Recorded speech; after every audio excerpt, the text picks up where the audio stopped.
हमो नानकस्तो हमो अंगदस्त हमो अमरदास अफजलो अमजदस्त हमो रामदासो हमो अर्जुनस्त हमो हर गोविंद अक्रमो एहसनस्त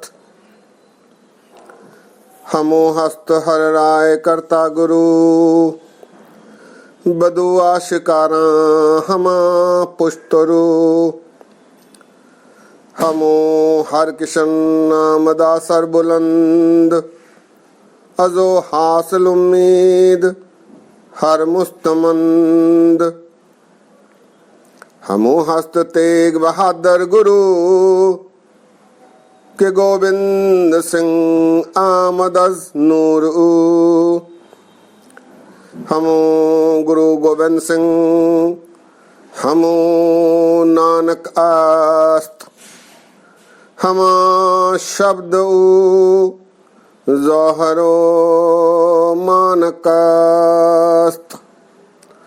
हमो गुरु गोविंद सिंह हमो नानकास्त हमा शब्द जोहरो मानकास्त।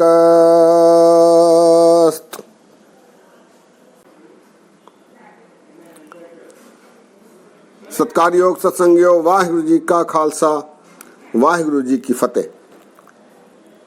आज गुरपुरब पर कुछ विचार साझे करते हैं। गुरपुरब, भाई कान सिंह नाभा ने अपने महान कोश में इस शब्द के दो अर्थ दर्शाए हैं। गुरु के संबंध में पर्व, गुरु का पर्व त्योहार। दूसरा अर्थ गुरु से संबंधित दिन, पुरब।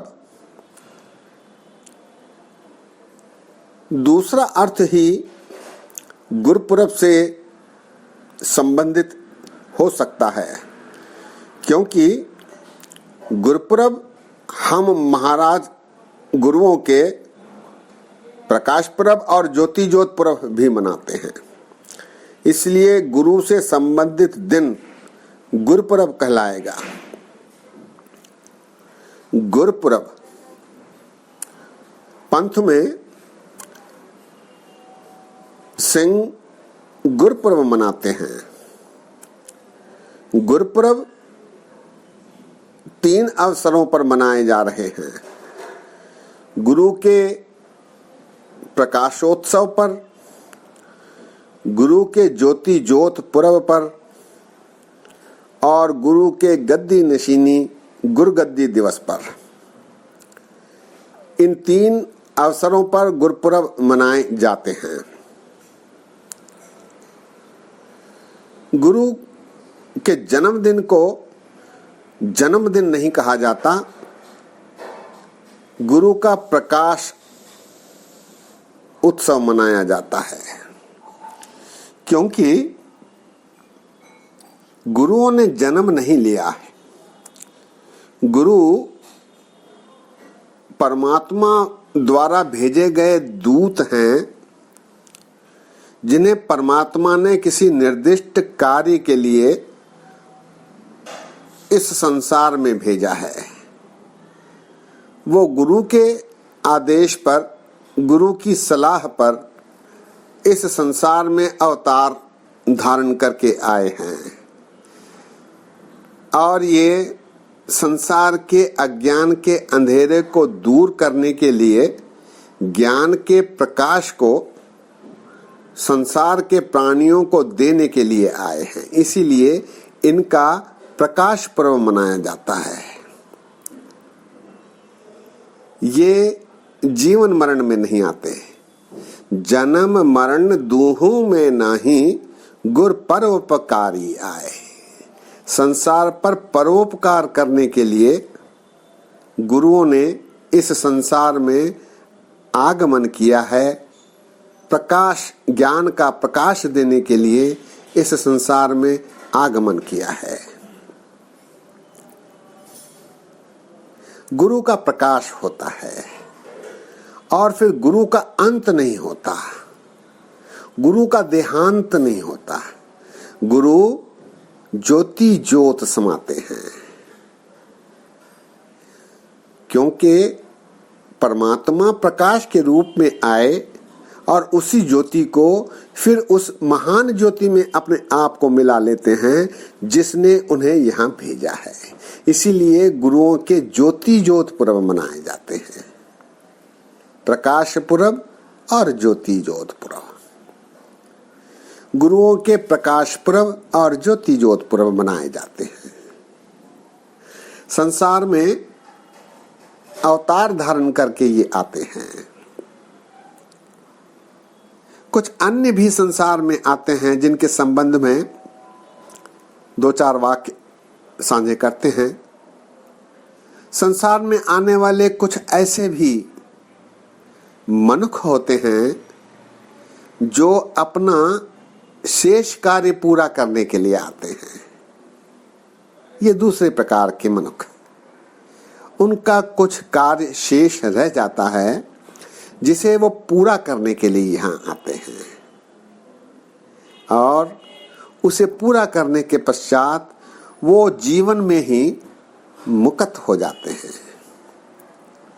प्रभु की आज्ञा आत्म हितावै, जीवन मुक्त सोऊ कहावै। वो प्रभु की आज्ञा के अनुसार कुछ शेष कार्य पूरे करने के पश्चात जीवन में ही, इस संसार में ही जीवन मुक्त हो जाते हैं। जैसे कबीर दास जी, उन्होंने कहा है, बहुर हम काहे आवेंगे, बार बार आने की इच्छा नहीं, क्योंकि वे कहते हैं कि ऐसे घर हम बहुत बसाए। वो अपने शेष कार्य पूरे करने के लिए आए और पूरा करने के बाद संसार में ही जीवन मुक्त हो गए। रविदास जी कहते हैं, बहुत जन्म बिछरे थे माधो, यह जन्म तुम्हारे लेखे। कह रविदास आस लग जीवो, चिर भयो दर्शन देखे। वो दर्शन की आस में यहाँ अपना शेष समय बिता रहे हैं। ये दूसरे प्रकार के व्यक्ति, दूसरे प्रकार के मनुष्य, अवतार पुरख और ये जीवन मुक्त होने वाले महात्मा। तीसरे प्रकार के मनुष्य हैं जो संसार में आते हैं और जीवन भर असमंजस में, कंफ्यूजन में अपनी जीवन बिताते हैं। उन्हें हमेशा असमंजस बना रहता है कि नानक के पास जाऊं तो मुक्ति मिलेगी, या खडूर साहब जाऊं, या फिर अमृतसर चला जाऊं, या सचखंड हजूर साहब जाने पर मुक्ति मिलेगी। ऐसी असमंजस वाला जीवन वो बिताते हैं। इसके आगे कुछ और भी चले जाते हैं, जैसे कोई व्यास के सत्संग में चला जाता है, कोई निरंकारियों के पास, तो कोई हनुमान पर विश्वास करने की कोशिश कर, असमंजस, कहीं भी उन्हें चैन नहीं मिलता। वो सारा जीवन असमंजस में ही बिता देते। पढ़ते हुए जरूर हैं, अकाल उस्तत की चौपाई की अंतिम पौड़ी, अंतिम पंक्तियां वो पढ़ते हैं। एक चित्त जह एक छिन ध्यायो, काल फास के बीच न आयो। लेकिन विश्वास नहीं, असमंजस, कंफ्यूजन। वो सदा असमंजस वाली स्थिति में जीते हैं और इस संसार से प्रयाण कर जाते हैं। तीसरे प्रकार के मनुष्य, संसार में अधिकांश मनुष्य इस वर्ग में, इस कैटेगरी में आते हैं। कुछ मनुष्य ऐसे भी होते हैं जो तामसी होते हैं। उन्हें केवल आनंद प्राप्ति की ओर ही ध्यान रहता है।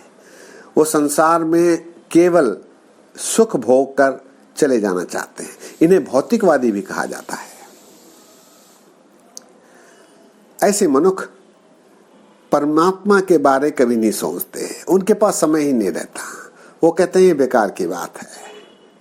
सो इस प्रकार 4 प्रकार के मनुष्य पाए गए हैं। अवतार पुरुष, महात्मा जिन्हें शेष कार्य करने थे, असमंजस वाले मनुष्य, और तामसी आनंद भोगने वाले। जो कि प्रकाश पूरब के अवसर पर बात करनी थी, तो प्रकाश और ज्योति ज्योत के संबंध में भी विचार दास ने साझे किए। गुरपुरब सिख पंथ में गुरु के आगमन पर प्रकाश पर्व मनाए जाते हैं और उनके जाने के समय ज्योति ज्योत पर्व और उनकी गद्दी नशीनी गुरगद्दी दिवस। 3 प्रकार के गुरपर्व पंथ में मनाए जाते हैं। आज भी ऐतिहासिक और तख्तों आदि पर अमृत वेले गुरपर्व का आयोजन होता है। अमृत वेले अखंड पाठों का भोग भी पाया जाता है। कीर्तन, व्याख्यान आदि अमृत वेले होते हैं। इनमें अब बदलाव आया है। कुछ वर्षों से ये गुरपर्व भव्य रूप से मनाए जाने लगे हैं। दोपहर 12 बजे के बाद ही दीवान सजते हैं। इन दीवानों में सत्संगी अपना ध्यान वाणी की ओर, व्याख्यान की ओर, गुरुओं के बारे में जानकारी प्राप्त करने की ओर नहीं रखते। वे केवल इसका आंकलन करते रहते हैं कि इस आयोजन में कौन सी नई चीज लगाई गई है, कौन कौन सी नई दुकानें आदि लगी हैं। गुरपर्व मेले में परिवर्तित हो गए हैं। गुरबाणी की जानकारी, गुरबाणी सुनने, गुरबाणी के संबंध में जानने की किसी को इच्छा बाकी नहीं रही। लगभग सभी इस समारोह की, गुरपर्व की भव्यता की ओर ध्यान देने लगे हैं और आजकल इनमें कंपटीशन हो गया है। फला प्रबंधक कमेटी ने ऐसे प्रबंध किए, ऐसी भव्यता की, ऐसा डेकोरेशन आदि किया, तो दूसरे प्रबंधक कमेटी उससे प्रतिस्पर्धा, कंपटीशन करके और आगे बढ़ाने की कोशिश में, प्रयत्न में लगे रहते हैं। किसी का ध्यान गुरबाणी को, कीर्तन को, कथा व्याख्यान आदि को समझाने, उसकी ओर सत्संगियों का ध्यान खींचने, आकर्षित करने की ओर जाना रुक गया है।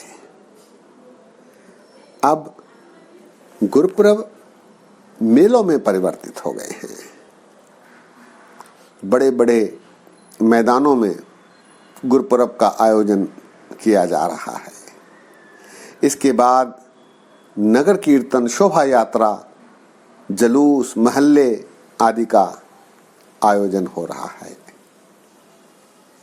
इसमें भी नगर कीर्तन, शोभा यात्रा में कुछ एक गिने चुने कीर्तन में भाग लेते हैं। शेष सारे भव्यता की ओर आकर्षित होने लगे हैं। ये ठीक नहीं है। इसमें परिवर्तन की आवश्यकता है।